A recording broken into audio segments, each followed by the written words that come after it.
J'ai un an à rattraper, hein. On est passé de 2018 à 2019. Alors ce matin, je voudrais vous inviter, comme vous le savez, chaque année, je prie Dieu pour qu'il me donne un thème que nous allons, pendant l'année, nous rappeler, partager ensemble, essayer d'accomplir à travers notre vie spirituelle. Ça fait maintenant plusieurs années que nous avons des thèmes différents et que nous appliquons, chacun d'entre nous, à essayer de mettre en pratique. Je ne dis pas que nous arrivons à le faire pleinement, mais au moins nous nous rappelons, nous essayons jour après jour de pouvoir mettre en pratique ce que le Seigneur a mis comme thème pour notre Église encore cette année. Et depuis plusieurs semaines déjà, il y avait un mot qui était vraiment précis dans ma tête. C'était le mot grâce. Mais je ne comprenais pas. Et puis, à fur et à mesure que je lisais, en tout cas, je comprends ce qu'est la grâce, mais je ne comprenais pas dans quelle direction Dieu voulait, en tout cas, nous diriger en cette année. Et puis, à fur et à mesure que les jours passaient, il y a un passage qui est venu dans mon esprit. Et après la lecture, j'ai compris que c'était cela. Et vous savez ce qui s'est passé? C'est que jusqu'à hier, 20 heures, j'avais le passage, j'avais le thème, je n'avais pas la prédication. Et je combattais pour cette prédication. J'avais plus ou moins les idées, le développement, mais je n'arrivais pas à me concentrer. Et à un moment donné, j'ai dit à mon épouse, je vais aller me mettre seul dans mon bureau parce qu'il faut que j'arrive à mettre cette prédication pour demain matin. Et donc, c'est ce que j'ai fait. Je me suis isolé dans mon bureau. Et là, comme de l'eau qui coule d'une source, cette prédication est venue et je veux vraiment la partager avec vous ce matin. Je voudrais que nous lisions ensemble ce passage dans Luc chapitre 4. On va lire ensemble Luc chapitre 4, versets 16 à 21. C'est un passage que nous connaissons très bien. Souvent nous l'avons lu. Luc chapitre 4, versets 16 à 21. Il se rendit à Nazareth, Jésus, où il avait été élevé. Et selon sa coutume, il entra dans la synagogue le jour du sabbat. Il se leva pour faire la lecture, et on lui remit le livre du prophète Ésaïe. L'ayant déroulé, il trouva l'endroit où il était écrit « L'Esprit du Seigneur est sur moi, parce qu'il m'a oint pour annoncer une bonne nouvelle aux pauvres. Il m'a envoyé pour guérir ceux qui ont le cœur brisé, pour proclamer aux captifs la délivrance et aux aveugles le recouvrement de la vue, pour renvoyer les opprimés, pour publier une année de grâce du Seigneur. » Ensuite, il roula le livre, le remit au serviteur et s'assit. Tous ceux qui se trouvaient dans la synagogue avaient les regards fixés sur lui. Alors, il commença à leur dire, « Aujourd'hui, cette parole de l'Écriture que vous venez d'entendre est accomplie. » Amen. Que Dieu bénisse sa parole dans nos cœurs encore ce matin et que nous puissions avoir un cœur disposé pour la recevoir. Alors pour bien contextualiser le passage que nous avons lu, pour mieux le comprendre. C'est bien de comprendre qu'est-ce qui s'était passé et comment Jésus en était arrivé à cela. Si nous lisons les quelques chapitres auparavant, on comprendra et on verra que Jésus vient à peine de passer par les eaux du baptême. Ensuite, et permettez-moi de le dire, comme après tous les baptêmes, eh bien, il y a le désert. Jésus va être éprouvé pendant plus de 40 jours dans sa foi, dans son appel, dans son ministère, dans sa vocation, dans son désir de vraiment accomplir la volonté de Dieu. Il va être éprouvé pendant 40 jours. Et la Bible nous dit qu'il va sortir de ce désert en vainqueur parce qu'il aura utilisé la parole de Dieu pour pouvoir sortir de cette épreuve. Frères et sœurs, permettez-moi de vous dire, d'ouvrir une parenthèse ici. N'oublions jamais, frères et sœurs, qu'après notre baptême, chacun de nous, nous devrons affronter un désert. Nous devrons passer par l'épreuve du désert. Parce que Dieu, oui, Dieu permet que notre foi soit mise à l'épreuve. Est-ce que vraiment ce baptême, cette décision que nous avons prise est sincère, est vraie, est réelle? Est-ce que nous en avons compris le sens? Est-ce que nous sommes vraiment prêts à l'accomplir? Moi, je peux vous dire de ma propre expérience personnelle que dans les 18 mois qui ont suivi mon baptême, j'ai affronté les pires des batailles qu'il puisse y avoir dans la vie chrétienne. J'ai été tenté de différentes manières, au point où à un moment donné, j'avais pris de nouveau la décision de m'éloigner de Dieu. Je ne sais pas si quelqu'un se reconnaît dans cela.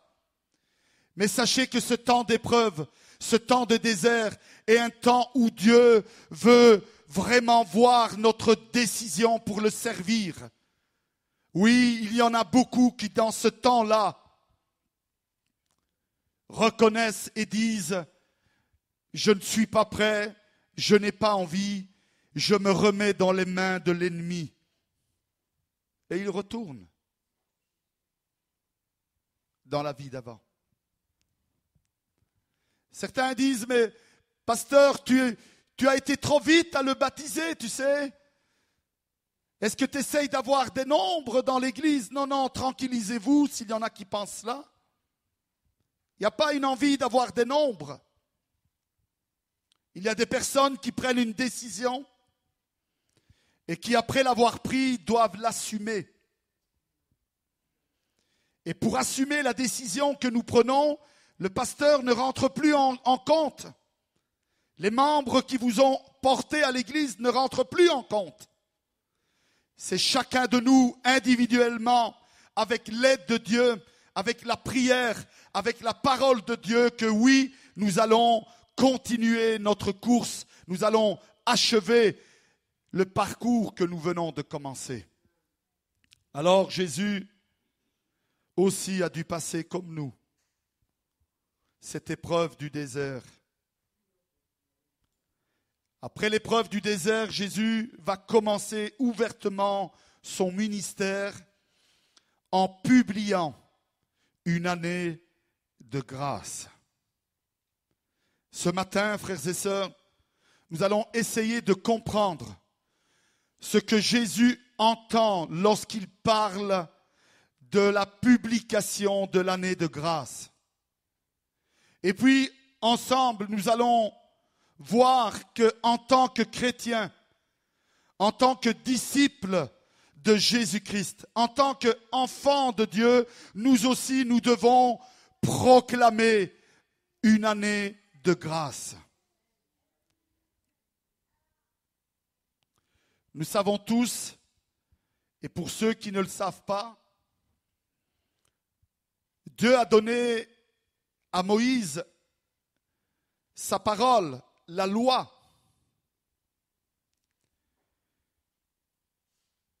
Et à la venue de Jésus, Jésus n'est pas venu pour abolir la loi, mais il est venu pour accomplir la loi de Dieu, l'accomplir pleinement. Ainsi, lorsque Jésus nous parle de cette année de grâce, il fait référence directement à la Torah. La Torah est la Bible des Juifs, des Hébreux. Et on peut lire dans Lévitique chapitre 25, verset 10, on peut lire qu'il est écrit « Et vous vous sanctifierez la 50e année, vous publierez la liberté dans le pays pour tous ses habitants. Ce sera pour vous le jubilé. Chacun de vous retournera dans sa propriété et chacun de vous retournera dans sa famille. » En d'autres mots, frères et sœurs, que voulait dire Dieu au peuple d'Israël? Oui, les aléas de la vie, les épreuves de la vie peuvent vous amener à une ruine financière, à une situation compliquée au point de devoir faire des dettes, vendre un terrain, vendre des biens. La loi permettait aussi de se donner en esclave pour payer cette dette. Mais l'année de la grâce, la 50e année, celle du jubilé, chaque dette était soldée. Tous les biens étaient rendus et tous les esclaves retrouvaient leur liberté. C'est exactement, frères et sœurs, ce que Jésus est venu faire sur la terre. Jésus est venu rendre libre l'être humain. Jésus est venu payer notre dette. Il nous a libérés du péché, du poids du péché. Il nous a libérés de notre dette. Il a payé pour nous le prix à la croix. Et il nous a renvoyés libres. Aujourd'hui, vous et moi, nous sommes libres en Jésus-Christ. Est-ce que je peux entendre un amen? Frères et sœurs, chers amis, attention, ne soyons pas comme les pharisiens. Les pharisiens, au temps de Jésus, n'avaient pas compris. Ils n'avaient pas compris qu'ils avaient besoin d'être libérés. Quand Jésus va les aborder sur ce sujet, eh bien, ils vont répondre à Jésus ces paroles. Nous n'avons jamais été esclaves de personne. Pourquoi dis-tu ces mots? Jésus va leur répondre. En vérité, je vous le dis, quiconque se livre au péché est esclave du péché. Alors qui d'entre nous ce matin pourrait dire jamais je n'ai offensé Dieu par la pensée, par des paroles, par des actions? Si nous-mêmes nous étions autour de Jésus lorsqu'il avait en face de lui la femme adultère, quelle aurait été notre réaction s'il aurait dit que celui qui n'a jamais péché jette la première pierre? Comme ces hommes, nous-mêmes, frères et sœurs, nous devons reconnaître que nous sommes pécheurs et que nous avons besoin de cette liberté qui vient de Jésus-Christ. Et le seul qui peut apporter la liberté dans nos vies, le seul qui peut donner la liberté à notre cœur, à notre âme, c'est Jésus-Christ. D'ailleurs, lui-même le dira. Il prononcera ces paroles, il dira, si donc le Fils vous affranchit, vous serez réellement libre. Amen. Donc, pour que nous soyons libres, nous avons besoin de Jésus, du Fils de Dieu. Mais que comporte cette année de grâce? Quel est le sens de cette année de grâce? Cette année de grâce comporte que Jésus est venu guérir ceux qui ont le cœur brisé, nous dit la parole de Dieu. Frères et sœurs, comme au temps de Jésus, aujourd'hui encore, nombreux sont ceux qui ont le cœur brisé, brisé par les souffrances morales, brisé par les souffrances psychologiques, brisé à cause des maladies, brisé à cause de l'adultère, à cause des séparations. Combien d'enfants sont dans le... Pardonnez-moi cela, mais devant l'obligation de devoir choisir entre le papa et la maman. Oh mon Dieu! Vous vous imaginez ce cœur qui se brise? Et ces enfants vont grandir avec ce cœur brisé. Combien de cœurs brisés à cause des deuils, des problèmes sociaux. Mais Jésus va dire quelque chose qui est encore d'actualité pour vous et pour moi. Jésus va dire, venez à moi. Venez à moi, vous tous qui êtes fatigués et êtes chargés, et je vous donnerai du repos. Prenez mon joug, prenez-le sur vous et recevez mes instructions, la parole de Dieu. Ce que nous entendons ce matin, ce sont les instructions de Dieu qui apportent la paix, qui enlèvent la fatigue, qui enlèvent l'oppression, qui risanano, soignent, guérissent, restaurent notre cœur brisé. Faisons les nôtres, ces paroles qui viennent de Dieu ce matin. Oui, allons à l'Éternel ce matin et déposons à ses pieds. Déposons le poids que nous portons et prenons son joug. Car je suis doux et humble, nous dit le Seigneur, et vous trouverez du repos à vos âmes. Puisse Dieu permettre à chacun de nous de trouver le repos en sa présence ce matin. Vous savez, parfois, il y en a, ils trouvent le repos, mais complètement. Ils passent une petite demi-heure dans le sommeil, mais ce n'est pas grave. Je suis sûr que les oreilles du cœur entendent quand même. Et donc, je suis certain que le Seigneur ce matin apporte sa paix. Ces paroles, Jésus va les dire alors qu'il a en face de lui une foule, une multitude de personnes qui sont là comme des brebis qui errent sans berger. Mais vous et moi, frères et sœurs, nous avons trouvé le bon berger. Est-ce qu'on peut dire amen? Nous avons trouvé le bon berger. Et donc nous savons qu'il prend soin de nos vies parce que c'est le bon berger.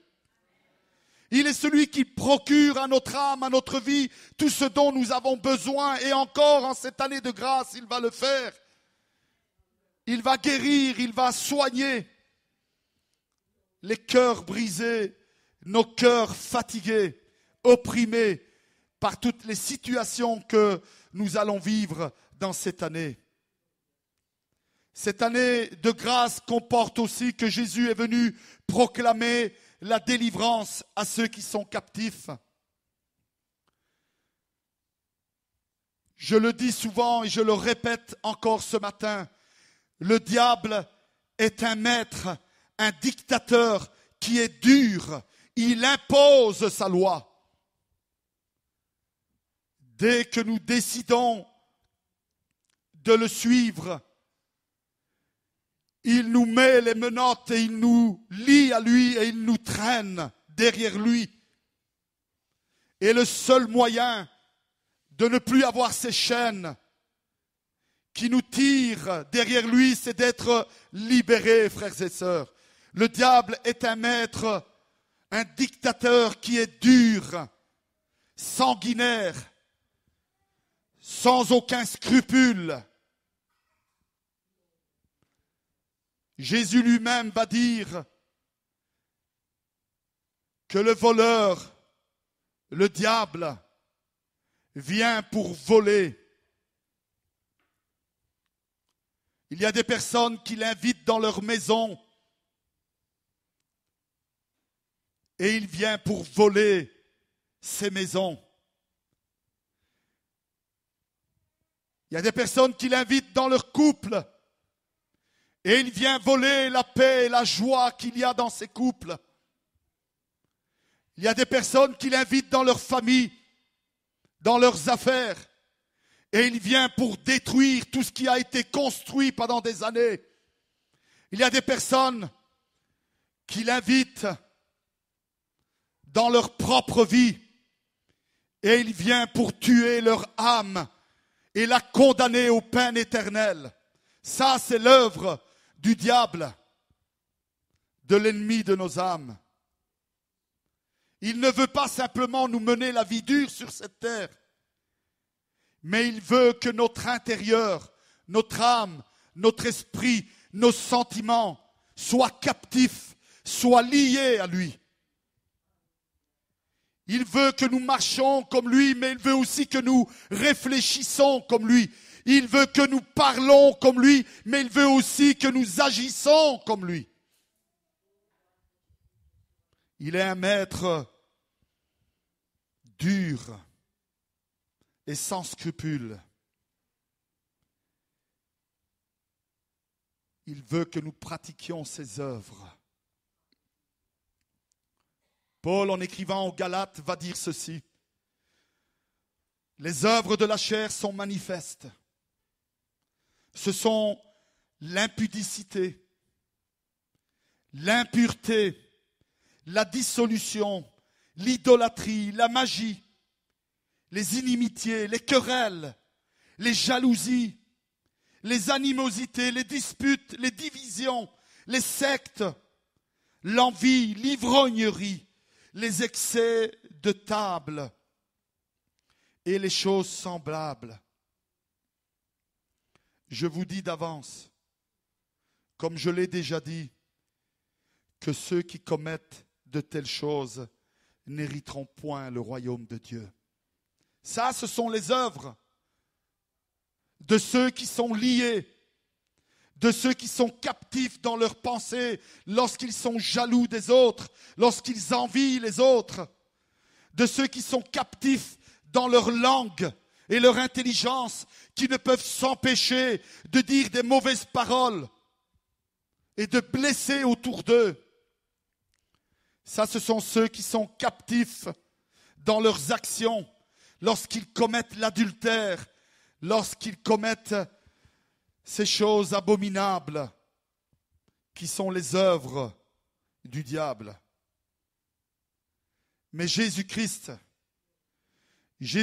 qui est la lumière qui est venue dans ce monde, nous apprend qu'il y a une autre vie. Nous apprend qu'il est désormais possible de vivre autrement. Et c'est cela, l'année de grâce.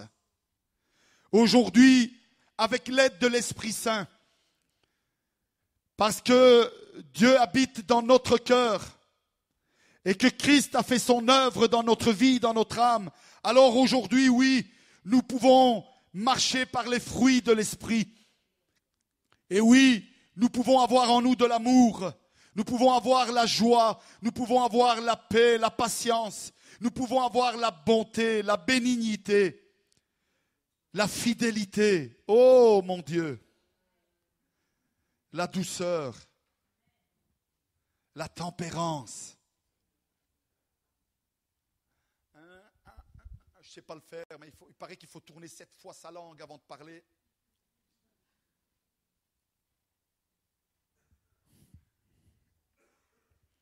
La tempérance. Quelle grâce.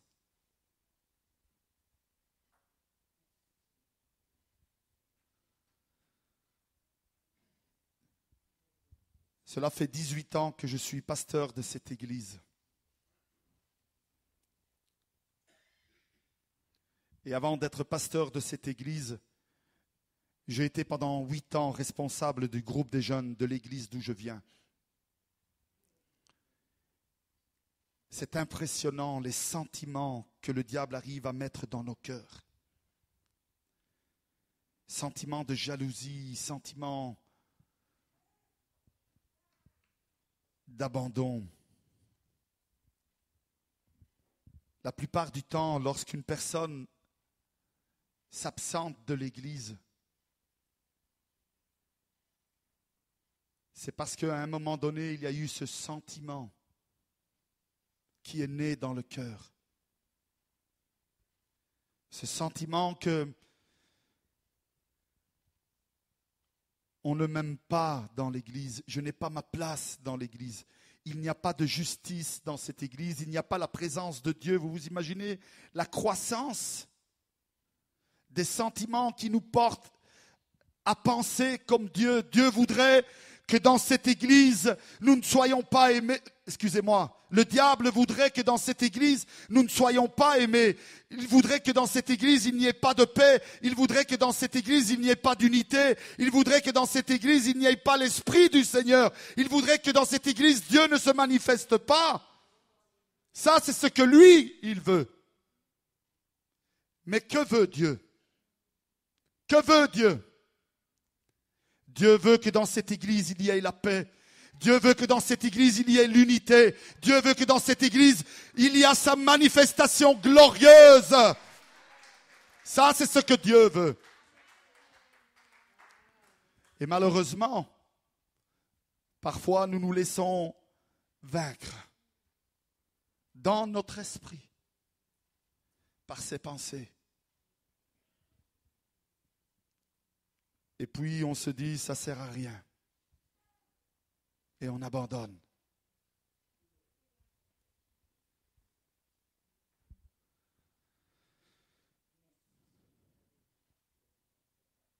Le Seigneur nous demande ce matin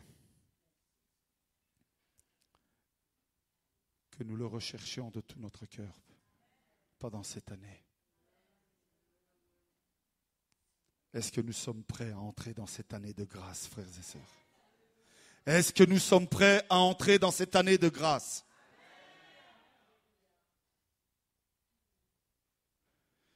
Jésus est venu donner aux aveugles le recouvrement de la vue. Il y a dans les évangiles plusieurs passages où l'on voit Jésus redonner la vue physiquement aux aveugles.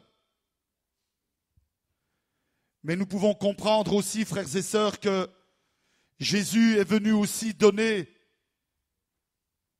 la vue à ceux qui ont la cécité spirituelle. C'est-à-dire le fait d'être incapable de comprendre la volonté de Dieu. C'est terrible lorsque dans l'Église, nous sommes là, nous sommes un membre de l'Église. Nous venons aux réunions, mais nous ne nous sentons pas impliqués, faire partie de l'Église, du plan de Dieu pour l'Église.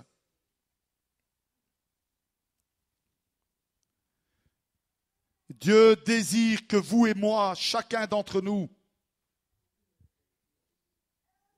nous devenions des acteurs du plan de Dieu.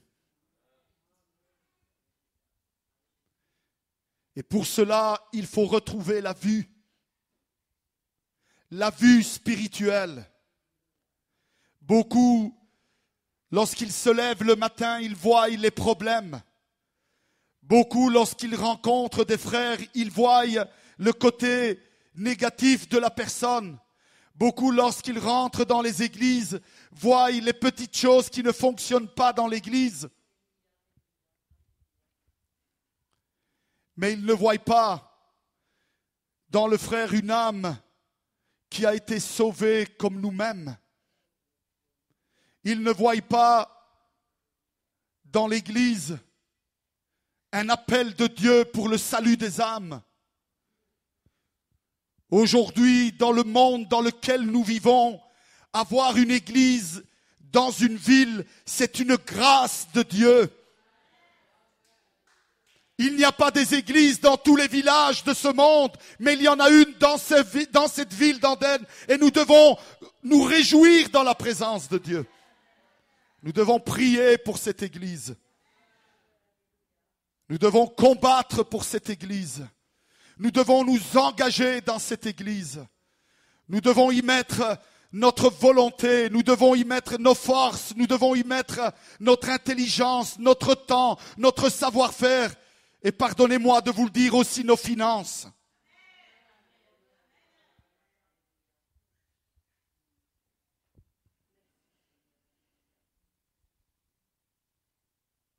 Jésus est venu donner la vue aux aveugles. C'est pour cela que Jésus va dire à ceux qui sont incrédules, aveugles,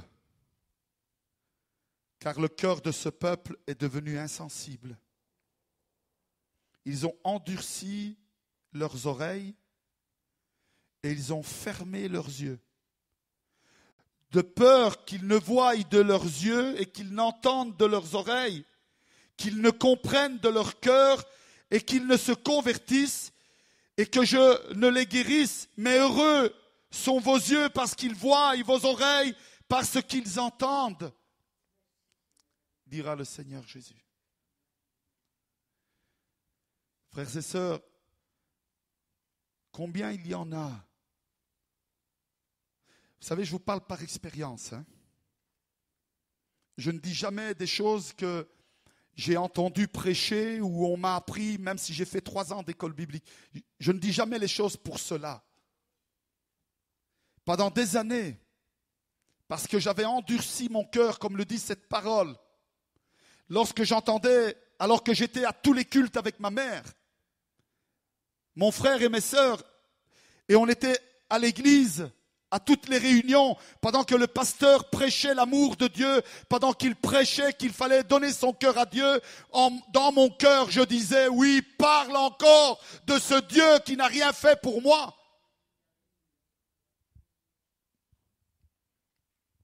Pendant des années, il y avait des appels.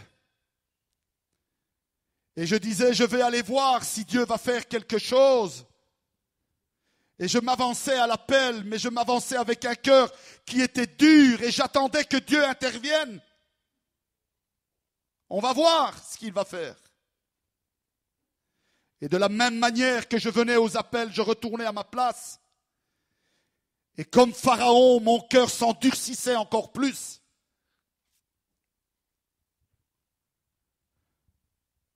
Oui, on a des oreilles. Mais pas pour entendre la parole de Dieu, mais pour entendre toutes les lamentations qui existent. Oui, on a une langue et une bouche, mais non pas pour glorifier Dieu, mais pour porter à gauche, à droite les problèmes qu'il y a. Oui, on a des yeux, mais pas pour voir la gloire de Dieu se manifester dans l'Église. Les âmes qui sont sauvées, les âmes qui sont bénies, les âmes qui sont heureuses. Frères et sœurs, comment vous pouvez expliquer qu'il y a des âmes qui viennent à l'église et qui sont touchées, bénies, qui sont renforcées, qui retournent à leur maison en disant aujourd'hui le Seigneur s'est manifesté d'une manière glorieuse et quelques places à côté ou devant ou derrière, il y a des personnes qui disent Dieu n'est pas dans cette église. Comment vous comprenez cela? Comment vous expliquez cela?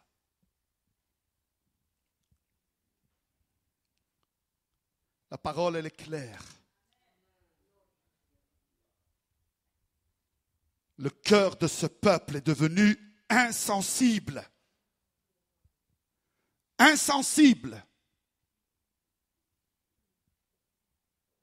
Et les années passent. Et le cœur devient toujours plus insensible, toujours plus amer, toujours plus aveugle.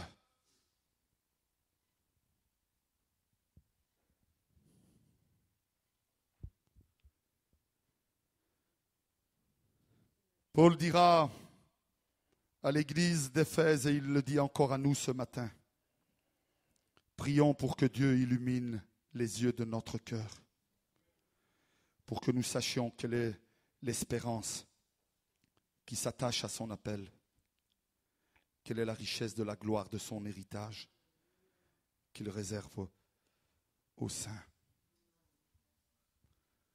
Nous aussi, frères et sœurs, alors que nous entrons dans cette année de grâce, prions le Seigneur pour qu'il illumine les yeux de notre cœur afin que nous voyions l'immense privilège que nous avons d'être enfants de Dieu.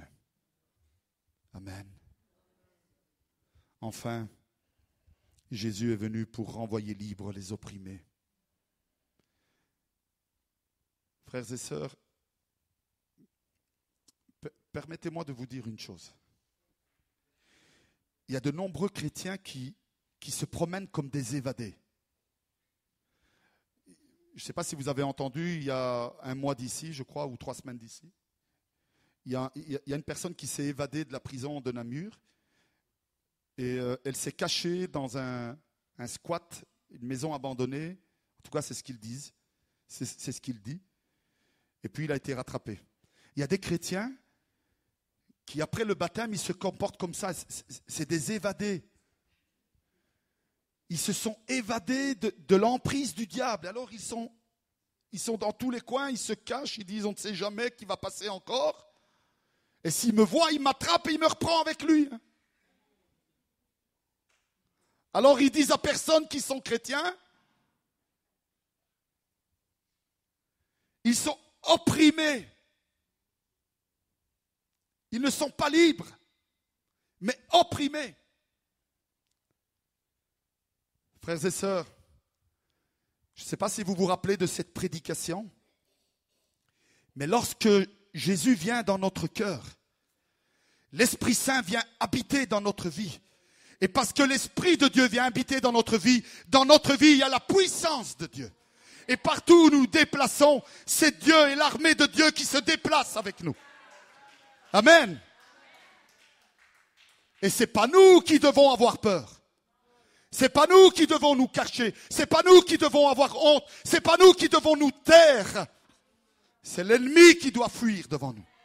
C'est l'ennemi qui doit se taire quand nous prions. C'est les gens qui vivent dans le péché qui doivent avoir honte de ceux qui vivent dans la grâce et dans la volonté de Dieu.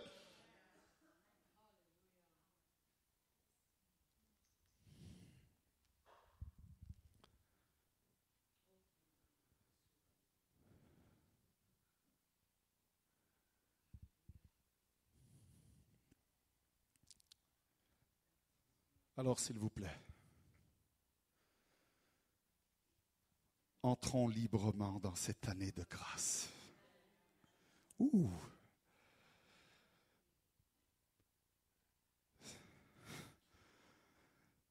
Être chrétien, ça ne veut pas dire arriver au travail le matin. Chrétien.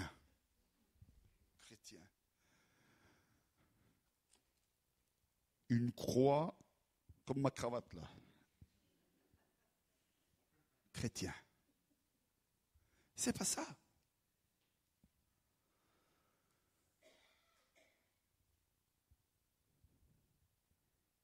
C'est pouvoir marcher avec la conviction que Dieu est avec nous. C'est pas extraordinaire ça?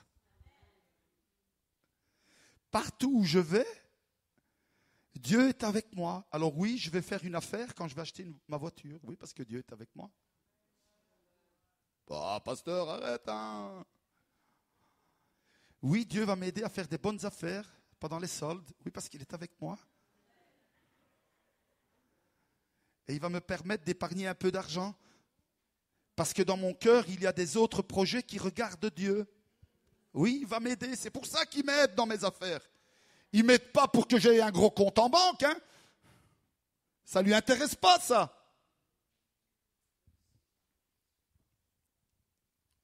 Oui, il m'aide dans mon couple.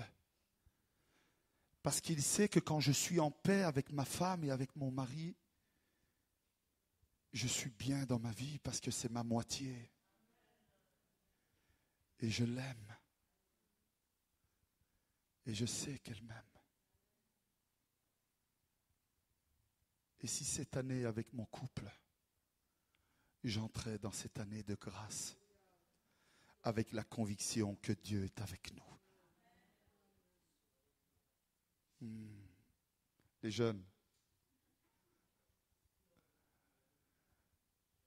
ne croyez pas que vous n'êtes pas beaux. Et selon les critères de ce monde. Quand vous marchez avec Dieu, vous êtes une princesse. Vous êtes une princesse. Vous êtes des princes. Parce que vous êtes enfant du roi des rois. Et Dieu vous donnera, oui, le prince pour votre vie. Oui, la princesse pour votre vie. Vous ne me croyez pas? Regardez ma femme.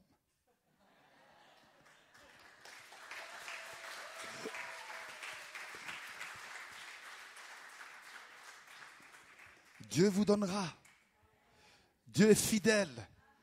Dieu est bon. Il est merveilleux. Alléluia. Gloire à son nom.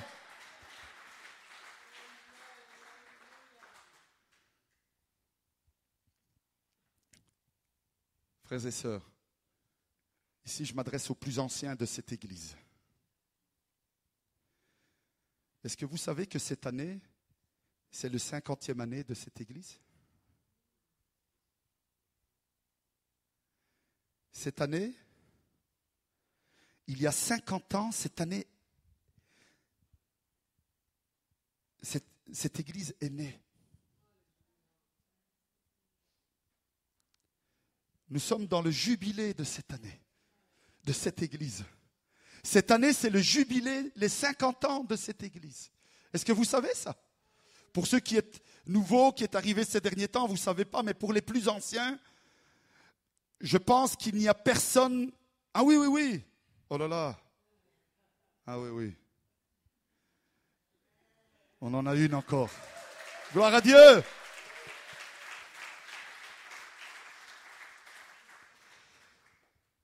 Et c'est dans sa maison qu'elle est née, l'église.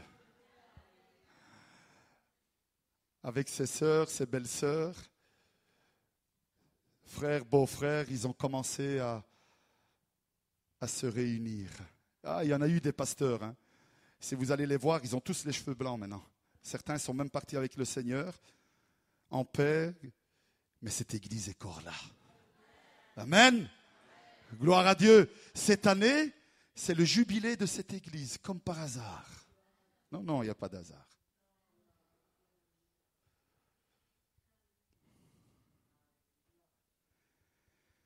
Et si nous aussi, frères et sœurs, nous proclamions une année de grâce dans cette église. Amen.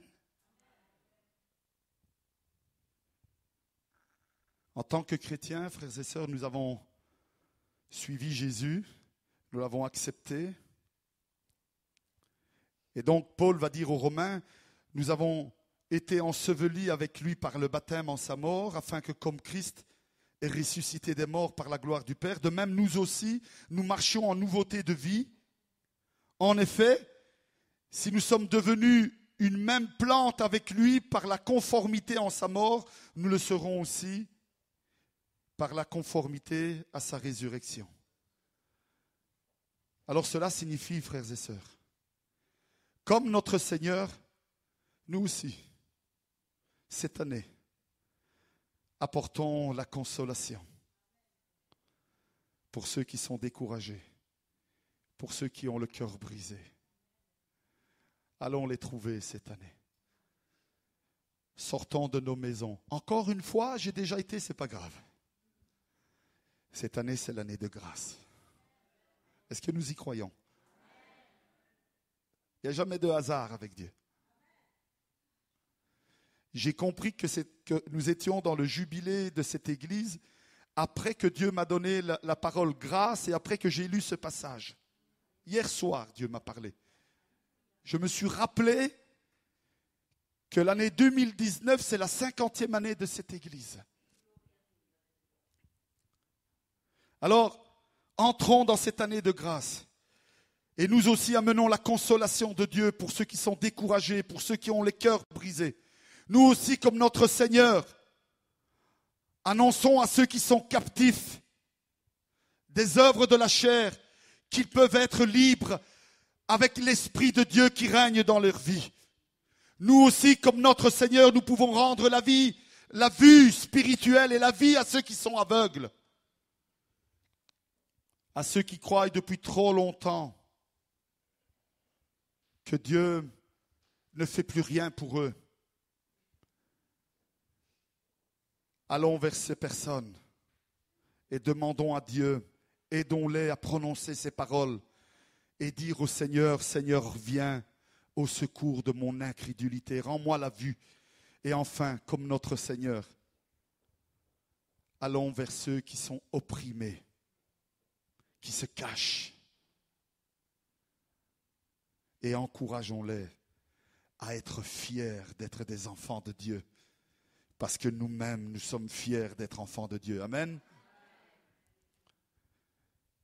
Je n'ai pas pour habitude de faire des parallèles. Hein.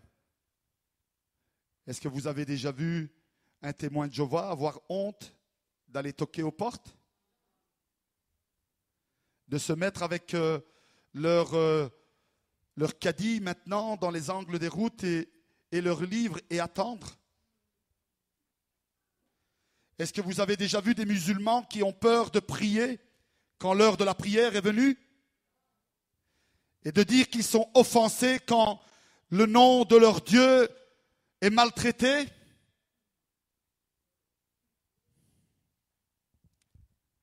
Et nous, quand on raconte des blagues sur Jésus, on rigole et on les partage aux autres.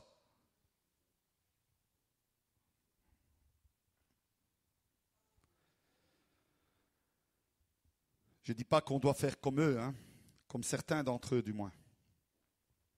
Parce que tous ne sont pas comme ça. Mais nous devons arrêter d'être opprimés et d'affirmer que nous sommes chrétiens. Amen. Si tu ne dis pas Amen, tu seras encore opprimé cette année.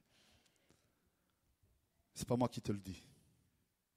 Ce n'est pas moi qui te le dis. Frères et sœurs, soyons sereins face au mandat que Dieu nous donne cette année. Dieu nous donne un mandat. Proclamer une année de grâce dans cette église. Amen. Est-ce qu'on est prêt à le faire? Alors à vous tous qui avez dit Amen, je vous invite à vous lever et à dire Seigneur, oui, par le fait que je me lève, par le fait que j'incline ma tête devant toi, que j'humilie mon cœur devant ta présence, je veux proclamer ce matin, dans ma vie, avant tout dans ma vie, une année de grâce, une année, Seigneur Dieu, où tu vas vraiment me relever du poids. Tu vas guérir mon cœur qui est brisé. Une année, Seigneur Dieu, où tu vas me libérer des liens de l'ennemi. Une année, Seigneur, où tu vas me rendre la vue. Une année où, Seigneur Dieu, tu vas me libérer de cette oppression de l'ennemi de mon âme. Seigneur Dieu, oui, ce matin, je me lève et je proclame une année de grâce sur ma vie, mais je veux la proclamer aussi dans cette église.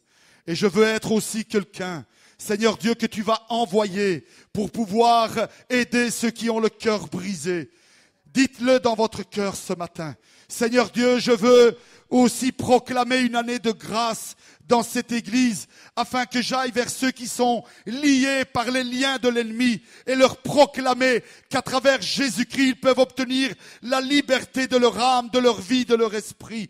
Seigneur Dieu, ce matin, je veux proclamer une année de grâce sur cette église, parce que tu vas m'envoyer, ô Éternel, pour aller aider ceux qui sont, oh oui, opprimés, Éternel, opprimés à cause, Seigneur Dieu, de la honte, de la crainte. Seigneur Dieu, oui, je crois qu'en cette année, c'est une année de grâce, parce que tu vas m'envoyer pour aider ceux qui sont aveugles à retrouver la vue, à voir à nouveau ta grâce, ton amour, à voir à nouveau ta puissance dans cette église et à nouveau dans l'unité, marcher ensemble pour ta gloire, pour ton royaume, et que ton règne, Seigneur Dieu, soit élevé dans ce monde et que finalement le monde voie la manifestation de tes enfants à travers cette année de grâce. Premièrement dans ma vie, mais aussi dans cette église d'Andenne. Seigneur Dieu, je te dis merci. Merci pour ta parole que tu as donnée à nos cœurs, à nos vies. Merci parce que nous allons, Seigneur Dieu, nous appliquer de tout notre cœur à faire en sorte que cette année de grâce soit réelle dans nos vies, dans nos couples, dans nos maisons, dans nos affaires, mais qu'elle soit aussi réelle dans cette église, à travers, Seigneur Dieu, notre implication pour que cette église soit une église, oui, où les blessures sont soignées, oui, où les âmes sont libérées, oui, Seigneur Dieu, où les âmes retrouvent la vue, oui, Seigneur Dieu, où les âmes ne sont plus opprimées, mais libres de te louer, de te glorifier. Seigneur, merci, parce que ce matin, tu as parlé à nos cœurs et nous sommes dans la joie, éternel Dieu. Alléluia. Gloire à ton saint nom, Seigneur Jésus. Sois béni pour ta parole. Sois glorifié dans le nom précieux de Jésus-Christ qui est béni éternellement. Amen. Amen. Gloire à Jésus. Alléluia.